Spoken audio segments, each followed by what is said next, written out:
परिजन दी चारिटा पुआ जन्म कर गोटे पुआ चाकरी कर गोटे पुआ या कर बापा माँ गोड़ तले लगुनि किए पिठी पड़े आज्ञा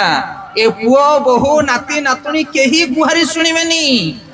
80-85 वर्ष हो गला पर लंबा है कि बेड रे पड़ जीव ना से जी हाथ धरिकी बाहाई बुढ़ी सी भगवान को प्रणाम कर कह बुढ़ा केते शीघ्र मरी जाता भल होता किए पिठी पड़ो तुमर से जो मैंने अहंकारी अभिमानी अज्ञानी से माने जगत रे सुख खोजती आ कौठी सुख खोजती धन यौवन पुत्र परिजन एथिरे सुख नहीं ये सुखटा हूँ क्षणिक सुख आरी पछरे मनुष्य तार पूरा जीवन अतिबाहित कर दउछि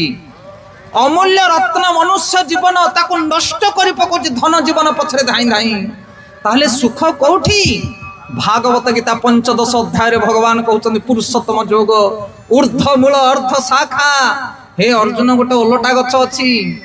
आउ से ओलटा गछ को आपण माने देखिचंती जहार मूल ऊपर को डाल तळु को सुख दरकार ताहले गीतार 15 अध्याय पाठ करो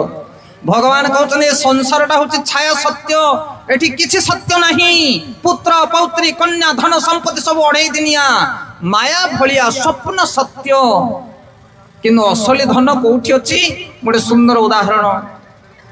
थरे खरा दिने गोटे बाटोई चली चली जाऊँ रास्ता कड़े देखला रास्ता कड़े गोटे पोखरी रही सुंदर पोखरी काच केन्दु भलिया पानी बरगछ शीतल ठंडा जल बाटोई जनक कौन कला गंठिली थोई देकी पानी भितर पशिला गाधेवा जेमिति पानी भितर पशिचे बाली पड़ी सुंदर तोठ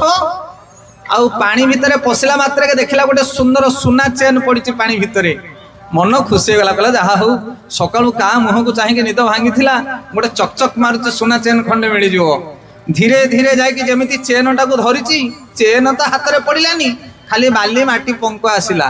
कहला अरे चेन टा एठी थिला कुआडे पळेला पुणी आउ थरे जतन करिक धीरे धीरे हाथ मारिला सेही पंक जेते चेष्टा कले मध्य चेन ता हाथ को आसिलानी कहला कौन हजिगला कि थय हो ठिया है पानी स्थिर हो गला गोली पानी बसीगला तापरे देखिला पूर्वर जेमिति चेन टी पड़ीथिला आज एटी सेमिति पड़ीची या आउरी आश्चर्य हो गला कहला रे एते जत्न कले मो पाइबा पई किंतु चेन टा हल्लिनी ता जगह रे ये की घटना आश्चर्य हो कि फेरी आसिला लोकटी जेते प्रयास कला चेन हाबुड़े पड़ला नहीं जेतले बाटोईटी फेरी आसुची पोखरी भितरु साधु जने बसी थिले गछ मूलरे बर गछ मूलरे हसी देले ताकू देखी कहले अरे बापा हाथ रे चेन पड़लानी ना आपण केमिति जानिले ना रे चेन टा तळे पड़िथिले सिना तो हाथ रे